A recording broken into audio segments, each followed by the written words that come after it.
Good evening, everyone. So our health tip tonight is about living temperately, which means having self-control.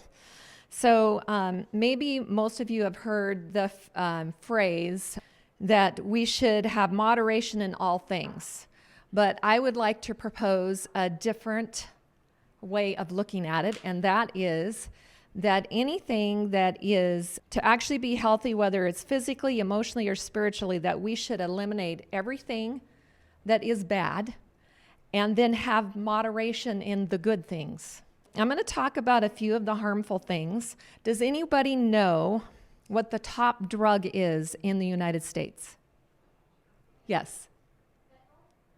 Well, that's probably a good choice. Caffeine. Yes, but actually, you thought it was chocolate. Okay, well, caffeine is actually the top drug in the United States. Caffeine can be harmful in many ways, but I'm just going to mention one of those ways, and that it directly affects the brain and its proper function. And I don't know about you, but I need all the brain I can get. I want to eliminate any caffeine in my life. The second one I want to talk about is cigarette smoking. And this is one of the leading causes of death. Now, I have personal life experience with this because I lost my grandpa at 63 years old from lung cancer. And that's pretty young. And then I lost my grandma at 56 from heart disease from cigarette smoking. Now, when I was younger, that seemed like kind of old, but now that I'm only a couple years away from 56, I'm like, that's pretty young. Cigarette smoking is very harmful to the body. Another one is refined sugar. It's toxic and suppresses our immune systems and makes us more susceptible to disease. And right now, we need all the help we can get to keep our bodies healthy. So that's one that we probably should eliminate. Now, I read a couple of different articles written by law firms. One was written in 2020 and one was written this month. And the subject was the 10 leading causes of car accidents. So the top 3 in 2020 was, first of all, distracted driving, and then drinking and driving, and then speeding. And then this month, it changed just a little bit, and distracted driving was number 1, speeding was number 2, and drinking and driving number 3. Now, I want to just talk a little bit about drinking and driving. You know, pretty sad thing. I've had people that I know that have died from somebody who's been drinking and hit them, and they've died, and it's a pretty sad thing. Well, what drinking does is it dulls the senses and cognitive function. And when we get behind the wheel, our reaction time is slower. Your decision-making capabilities are compromised. Now, to me, I don't even want that when I'm not driving because there again, I just want my full function of my brain.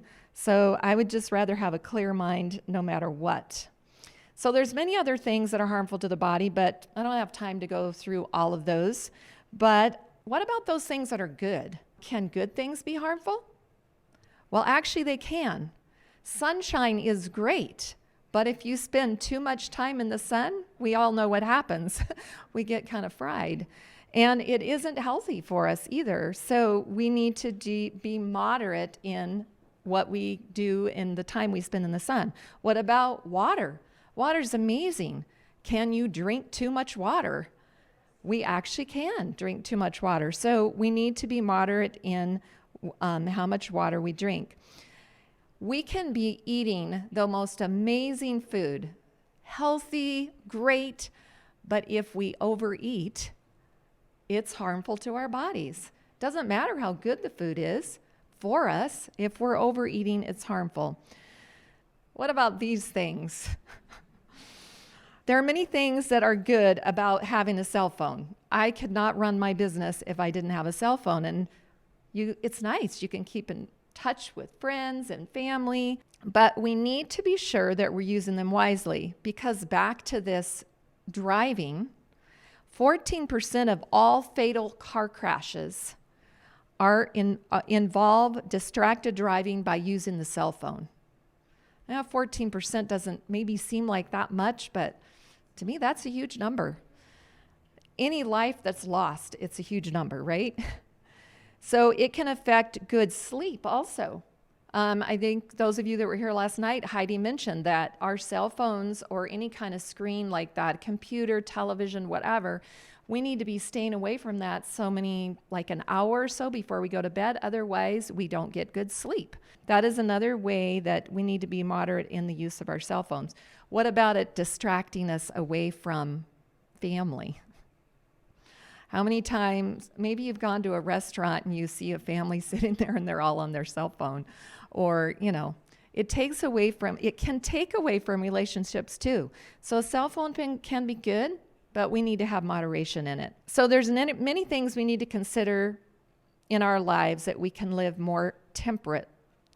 And the best thing is to eliminate all the bad and to be moderate in the good. I love the story in the Bible about Daniel. And Daniel and his 3 friends, they were taken captive to Babylon. But there was something that they were determined to do. And in Daniel 1:8, just the first part of that, it says, "But Daniel purposed in his heart that he would not defile himself." And I know for me, I want to purpose in my heart. I'm not always perfect at this, but I want to purpose in my heart that I will not defile myself with anything and that I will be moderate in those things that are good. And I just want to say, if there's anybody here that's struggling with some kind of addiction, smoking, drinking, it could be anything, because there's addictions in a lot of areas and you're needing some kind of help, just feel free to put something on your card this evening that gets handed out to you, and we'll definitely reach out to you and put you in touch with somebody that can help you through that process. So thank you.